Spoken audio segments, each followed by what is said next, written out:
Hi everyone, my name is Emily Teacher, and today we're going to read the story Fun and Games. Have you ever invented a new game or toy?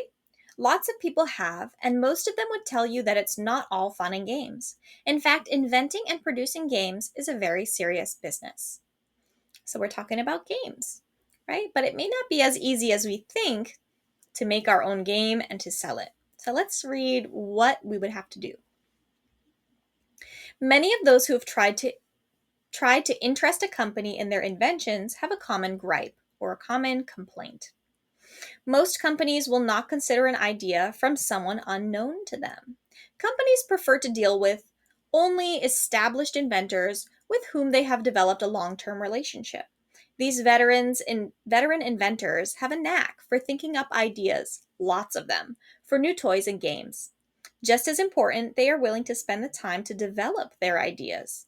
Only then do they take their new game or toy to a company and try to sell it.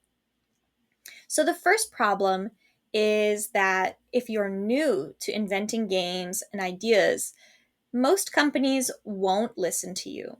They prefer to work with someone who has already had many good ideas and created many good games. So it's very hard for new people to come into it. Let's see all that goes into this. Toys and games are big business. People may complain that they have less leisure time than they used to, but today they spend far more money on ways to fill this time. Billions of dollars are spent this way in the United States alone each year. Toy stores do a brisk business in the weeks between Thanksgiving and the end of the year. They can anticipate selling more toys and games in this one period than in the entire rest of the year. Companies compete to meet the enormous demand by engaging in a perpetual search for new products. These companies aren't interested in warmed over ideas from previous years. They are looking for something unique. So, the big time to sell is that time between Thanksgiving and the end of the year, right? Because Christmas comes between that time. So, sometimes toy stores will sell more during these few months than they did the whole rest of the year. So, it's a competition for these companies to come out with new, exciting, trendy ideas so they can sell the most toys in the least amount of time. Originally, Originality may be the main consideration, but companies must also keep other factors in mind when deciding which games or toys to produce.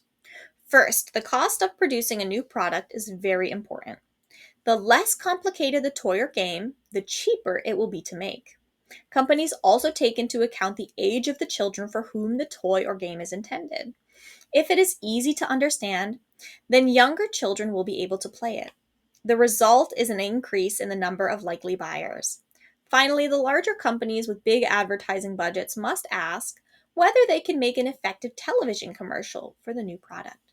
So, these three things, right, they have to think about before selling a game.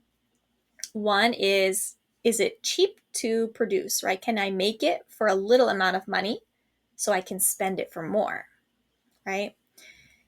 The second would be for the age range, right? Is it made for only adults or only teenagers, or is it made for all ages, right? If little kids can understand it, then anyone can get the game, so more people will likely buy it.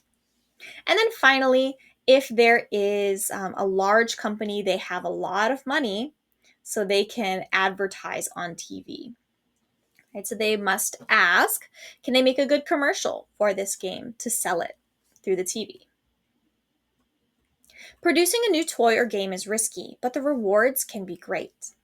If a company errs by putting a lot of money into a new toy or game that fails to sell, the company can go bankrupt.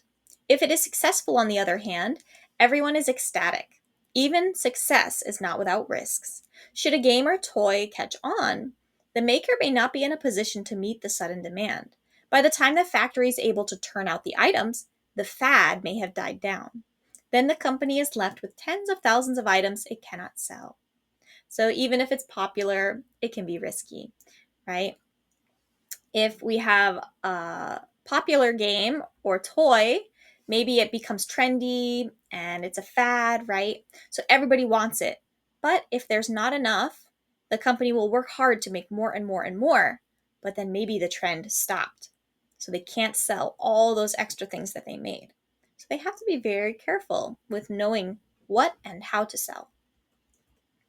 In fact, most toys and games do have brief lives, but there are always exceptions. Monopoly has been a popular game for more than 80 years. Over 250 million Monopoly games have been sold. Of course, only a handful of lucky inventors create highly successful new toys or games and become millionaires. But inventors are natural optimists. That is why there is no shortage of newcomers eager to break into this high stakes business. So, most toys and most games, they're only popular for a short time, but maybe Monopoly. You've probably played this game before, or at least heard of it. It's been popular for over 80 years, right? It's very rare for a game to be this popular and last this long. But it says inventors are natural optimists. They like to think positively, think on the bright side. So there's always new people trying to become toy or game inventors. Thank you for listening today. We do have links that are related to each story, and if you want the link for this one here, you can find it down in the description below.